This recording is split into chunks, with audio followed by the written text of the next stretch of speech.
Hello, I'm a voice assistant powered by Rime's text-to-speech technology. How can I assist you today? Um, ¿Habla español?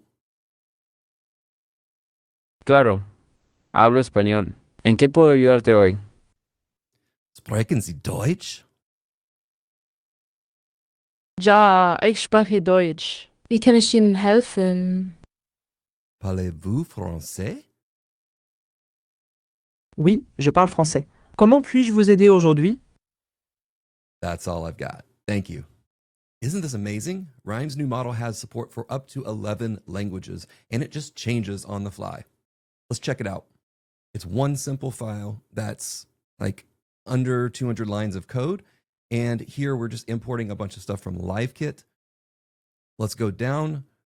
And here's our instructions, just kind of basic here. And then if we go down into, this is the cool part. Let's go into the main session. And this is, of course, where we set up in our agent session, we set up our VAD, our STT, our LLM, and then here is that TTS from Rime Arcana. If we scroll up, we will see where we're updating our language.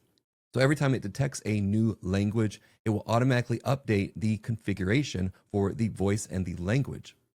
And we can see that up here where we are actually configuring the different languages. So I've only set up 4 languages here, English, Spanish, French, and German. But for each of these, we can select a different speaker, a different voice, and of course, set the language. And so as it's going through detecting the different languages, it's automatically swapping out the voice and the language and does everything, automatically behind the scenes for you. So if you want to give it a try, click the link, let us know what you think. And there's also a link for the source code so that you can see exactly how it's built. If this video was helpful, give it a like and subscribe for more content like this.